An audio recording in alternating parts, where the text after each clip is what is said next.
international border વાળો જિલ્લો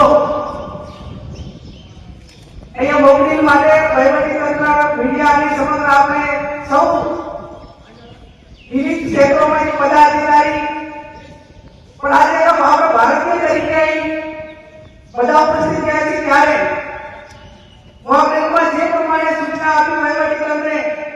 એનું વહીવટી તંત્ર હોય આપણે સૌ નાગરિકો હોય પદાધિકારી હોય એ સંપૂર્ણ રીતે એનું પાલન કરે જાતિ કરીને પહેલગામ ઘટના બની અને નિર્દોષ લોકો પર આતંકવાદીઓએ હુમલો કરીને જે એક આપણા સ્વાભિમાન ઉપર એક ચોટ લગાડીને જે હુમલો કર્યો એના માટે સમગ્ર દેશ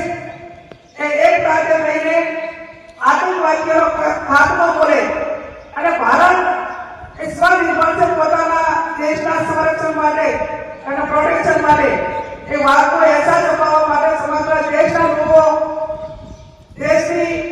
આર્મી અને સેના ઉપર અને વર્તમાન સરકારને સમગ્ર વહીવટી તંત્ર ઉપર અપેક્ષા રાખી ત્યારે ગઈ રાત્રે ભારતીય સેનાએ પાકિસ્તાનમાં જે આતંકવાદીઓનો બંકર હોય જે આપણા તાલીમ કેન્દ્રો હોય એના ઉપર હુમલો કરીને એને તોડીને એક આપણી જે માગણી હતી અને આતંકવાદીઓનો ખાત્મો કરવો જોઈએ એ રગે રગમાં જાણ આપવામાં એક સમગ્ર દેશ ઉપર અને વહીવટી તંત્ર સરકાર ઉપર માગણી હતી એના તરફ સરકાર અને સેના આગળ વધ્યું છે ત્યારે આજે કલેક્ટર સાહેબે પણ મીટિંગ બોલાવીને એમણે સંબોધન કર્યું બધાને જવાબદારીઓ સોંપી છે એક આપણે ઇન્ટરનેશનલ બોર્ડર ઉપર છીએ ત્યારે આપણને ભરવાઓ વાત કરતા કે 1971 અહીંયા યુદ્ધ થયું ત્યારે આપણને વર્ષો કવિ જેવા દેશભક્તો આપણને આજ યાદ આવે છે એક પુણ્ય ભાવ વ્યક્તિત્વ કે જેને આજે ઇતિહાસ યાદ કરે છે આખું આપણું ભારતના બીએસએફના કે રગતના જે સૈનિકો હતા એમને પાકિસ્તાનમાં કયા રસ્તે જવું એ બતાવીને પણ આપણને ભારતના સૈનિકોને મદદ કરી હતી એટલા માટે કરીને આપણે આજે પણ વર્ષો કવિને યાદ કરીએ છીએ આપણને જ્યારે ઘણા વર્ષો 55 વર્ષ પછી આ સ્થિતિનું નિર્માણ થયું છે ત્યારે હમણાં મોકલીમાં સાહેબ કહેતા હતા કે તમારા અમારા માટે આ પ્રસંગ નવો છે અને નવો છે તો એના સાતના ભાગરૂપે આપણે નાગરિક તરીકે શું કરી શકીએ તો તમારા બધા પાસે એક પ્રજાના પ્રતિનિધિ તરીકે ભારતીય તરીકે અપેક્ષા રાખું કે વહીવટી તંત્ર જે પ્રમાણેની સૂચનાઓ આપે એનું પાલન કરીએ કોઈ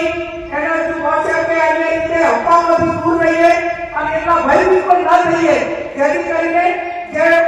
થોડી એને કહેવાય જે ઓછી